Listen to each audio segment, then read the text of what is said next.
रसायन विज्ञान में आपबाऊ के नियम पर चर्चा करेंगे। 11वीं की क्लास में आज आप लोगों को बताया जाएगा आपबाऊ का नियम क्या होता है। देखिए, आपबाऊ जर्मन भाषा का शब्द है जिसका अर्थ रचना या निर्माण होता है। ठीक है, इन्होंने एक नियम प्रस्तुत किया था। ये कहते हैं कि परमाणुओं के उपकोषों में, ठीक है, परमाणुओं के उपकोषों में इलेक्ट्रॉन ऊर्जा के बढ़ते हुए, ठीक है, ऊर्जा के बढ़ते हुए क्रम में भरे जाते हैं।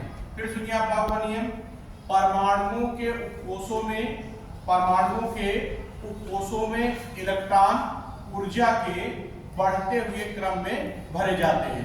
उन्होंने एक ये भी दिया था जिसके थ्रू हम तत्वों का इलेक्ट्रॉनिक विन्यास करते हैं। ये इनका क्या था, इन्होंने पहले बनाया आपका 1s, ठीक है, 1s, इसके बाद फिर आपका आ जाता है 2s, 2p के बाद फिर 3s के बाद 3p, 4s के बाद 3d के बाद 4p, 5s के बाद 4d, 5p, 6s के बाद आपका आएगा 4f, 5d के बाद 6p, 7s के बाद आपका आएगा 5f के बाद 6d के बाद 7p। और उसको मैंने ये देखिए क्रम से भी मैंने लिखा है। उसकी जिस क्रम में इन्होंने अपना नियम दिया था, जैसे इन्होंने बताया कि इलेक्ट्रॉन परमाणुओं के उपकोषों में इलेक्ट्रॉन ऊर्जा के बढ़ते हुए क्रम में रखे गए हैं। तो इसका थोड़ा सा नियम मैं बता रहा हूँ। जैसे अगर आपको इलेक्ट्रॉनिक विन्यास किसी तत्व का करना है तो ये नियम तो आपको पता ही चल गया, लेकिन आप ये भी जानिए अगर यस कक्षक है, ठीक है, यस जो है आपका उपकोष है, तो उसमें हम क्या करेंगे, 2 इलेक्ट्रॉन भरेंगे। ठीक है, अगर p है तो उसमें अधिकतम 6 इलेक्ट्रॉन, अगर d है तो उसमें अधिकतम 10 इलेक्ट्रॉन, अगर f है तो उसमें जो है अधिकतम 14 इलेक्ट्रॉन। तो इस तरीके से आप भर सकते हैं। इसके बाद एक मैं उदाहरण के थ्रू मैं हल करके बता रहा हूँ। जैसे मान लीजिए कार्बन है, कार्बन का परमाणु क्रमांक 6 होता है। इसका देखिए आपबाऊ के अकॉर्डिंग कैसे इसका होता है इलेक्ट्रॉनिक विन्यास। तो हम क्या करते हैं, पहले लेते हैं 1s, यस में कितने इलेक्ट्रॉन होते हैं, 2, यहाँ पे हमने क्या बन गया 2, ठीक है। 1s के बाद क्या आ जाएगा 2s, यस में कितने होते हैं, 2 इलेक्ट्रॉन होते हैं। अब जितना हमारा ये 6 इलेक्ट्रॉन मतलब 6 परमाणु क्रमांक 6 इसका, तो उतने ही हम इलेक्ट्रॉन को भरेंगे 2 2 4।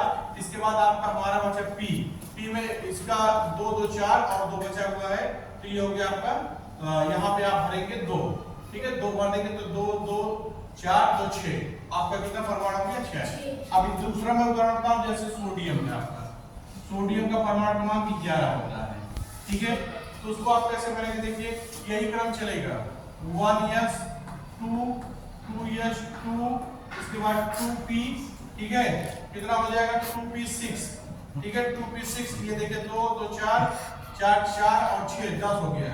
इसका मतलब एक इलेक्ट्रॉन और है, तो एक इलेक्ट्रॉन को हम फिर भर देंगे इसमें, यस, ठीक है, 3s1। तो इस तरीके से किसी भी तत्व का आप इलेक्ट्रॉनिक विन्यास कर सकते हैं। एक उदाहरण और बता दे रहे हैं आपको समझने के लिए। चलिए देखिए हम अर्थ कर देते हैं किसका, हम चलिए नहीं आयरन का करिए आराम से, जिससे थोड़ा सा लंबा रहे, जिससे आप समझ सके। ये हो गया आपका कितना हो गया 26, ठीक है। तो इसमें आप भरेंगे तो ज्यादा सीखे। देखिए 1s 2s 2p 6, ठीक है, कितना हो गया 10 हो गया 2p6, 3s 2, इसके बाद 3p6, ठीक है, 10 8 10 2 12 6 18। इसके बाद क्या आ जाएगा आपका 4s2, इसके बाद 3d आपका कितना है आपका, और बचा कितना, देखिए 2 2 4 10 2 12 6 18 2 20। इसके बाद d में अधिकतम कितने आते हैं 6, तो आप d में अधिकतम 10 इलेक्ट्रॉन आता है, लेकिन आपका जो बचा वो 6 है। तो इस तरीके से आप किसी भी तत्व का इलेक्ट्रॉनिक विन्यास कर सकते हैं। ये आपबाऊ के नियम के अकॉर्डिंग कि इससे जो है आप जब क्वांटम संख्या पढ़ते हैं तो वहां पर इसका विशेष उपयोग लगता है, ठीक है। आगे की क्लासों में फिर आपको बताया जाएगा। धन्यवाद।